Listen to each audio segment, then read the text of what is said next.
तो हो रही है श्री पंचायती अखाड़ा बड़ा उदासीन का की ये पेशवाई चल रही है। और पेशवाई जैसा मैंने आपको पहले भी कहा था कि संत और महात्मा पूरे राजसी ठाट बाट के साथ यहाँ आते हैं और वही राजसी ठाट बाट इस वक्त महाकुंभ के चारों तरफ नजर आ रही है।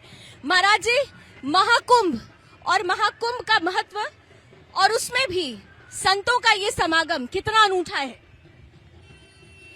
महाकुंभ का महत्व पूर्ण रूप से शब्दों में नहीं गाया जा सकता। ये वो घड़ी है जिन घड़ियों में अमृत मंथन के बाद अमृत की बूंदें गिरी थी इन जगह पर। ज्योतिष के अनुसार वो समय उपस्थित है और इस वर्ष तो विशेष है। यह 100 से भी अधिक वर्ष के बाद ऐसे संयोग बन रहा है। कुंभ की महिमा यही है कि जिस प्रकार इस आज के दिन जब स्नान करते हैं संगम में, कुंभ के स्नान के दिन जब स्नान करते हैं तो समझ लो अमृत में स्नान किया है। श्री पंचायती अखाड़ा बड़ा उदासीन। मैं तो प्रयागराज से हूँ, मैं प्रयागराज की धरती से ही हूँ।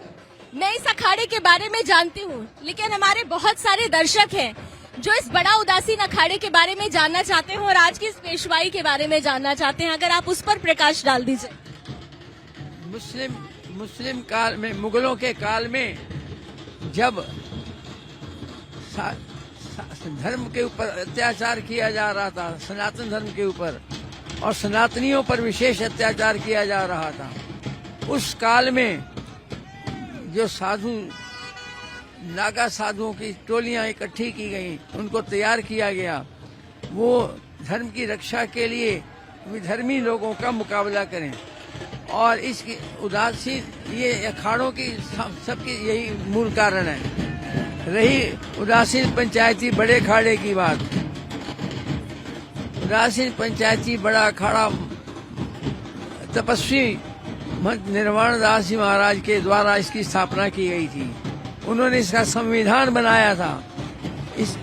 यह अखाड़े की व्यवस्था संवैधानिक है, मनमानी कोई नहीं कर सकता।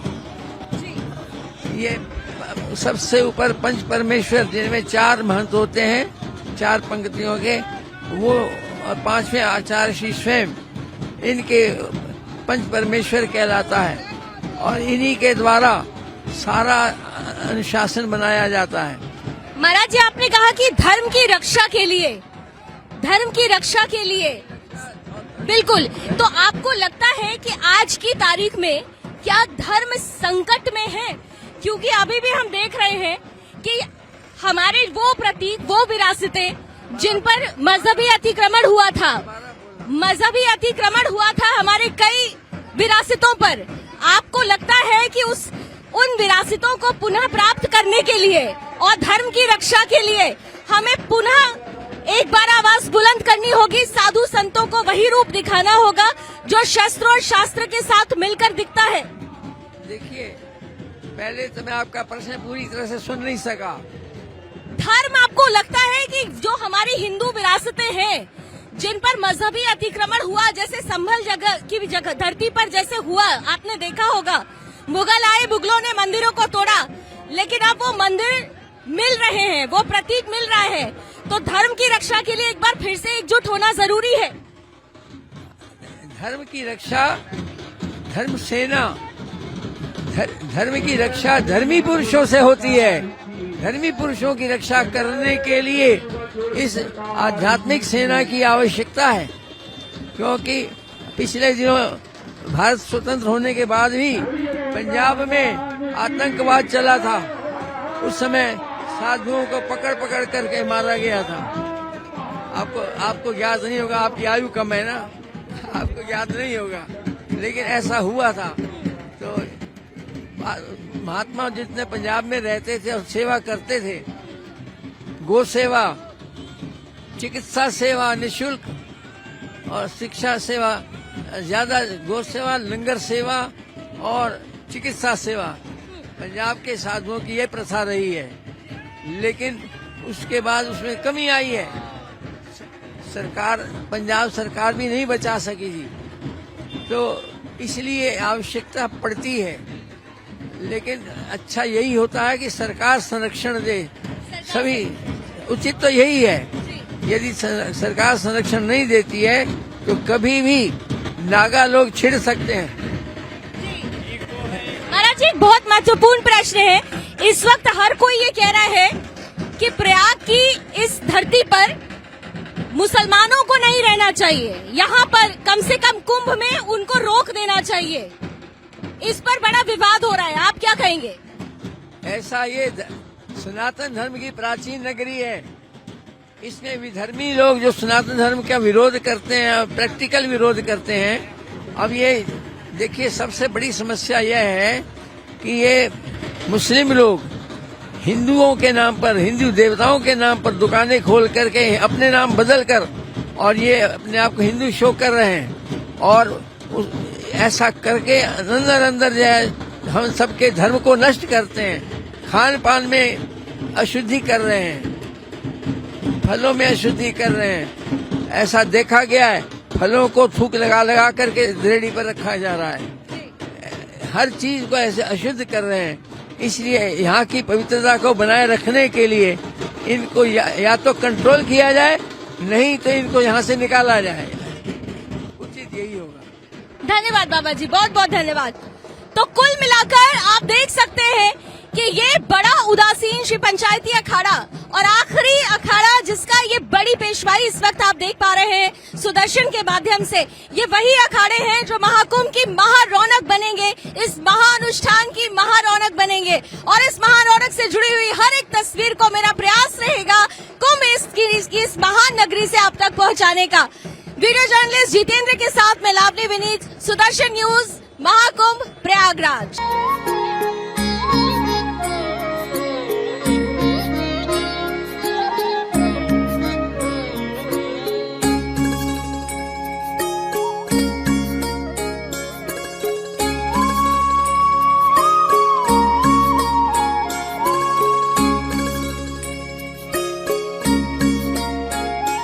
अखाड़ों की परंपरा की जड़ें प्राचीन भारत से जुड़ी हुई हैं। इनकी स्थापना का उद्देश्य धर्म, योग और सनातन संस्कृति की रक्षा करना था। 8वीं सदी में आदि शंकराचार्य ने अखाड़ों की औपचारिक शुरुआत की। उस समय उन्होंने संतों को संगठित कर अखाड़ों का निर्माण किया ताकि धर्म पर होने वाले हमलों से सनातन की रक्षा की जा सके। महाकुंभ भारत का सबसे बड़ा धार्मिक मेला है और इसमें अखाड़े एक महत्वपूर्ण भूमिका निभाते हैं। अखाड़े साधु संतों का एक संगठन है जो धार्मिक और शारीरिक अनुशासन का समन्वय प्रस्तुत करते हैं। आइए जानते हैं अखाड़ों के इतिहास, महत्व और महाकुंभ में उनकी भूमिका के बारे में विस्तार से। अखाड़ों का इतिहास। आदि शंकराचार्य का योगदान। माना जाता है कि अखाड़ों की स्थापना आदि शंकराचार्य ने की थी। उन्होंने हिंदू धर्म की रक्षा के लिए शस्त्र विद्या में निपुण साधुओं के संगठन बनाए थे। शैव, वैष्णव और उदासीन संप्रदाय। अखाड़ों को मुख्य रूप से 3 संप्रदायों शैव, वैष्णव और उदासीन में बांटा गया है। अखाड़े महाकुंभ में प्रमुखता से भाग लेते हैं और स्नान आदि धार्मिक अनुष्ठानों में शामिल होते हैं। अखाड़ों का महत्व। आध्यात्मिक और धार्मिक मार्गदर्शन।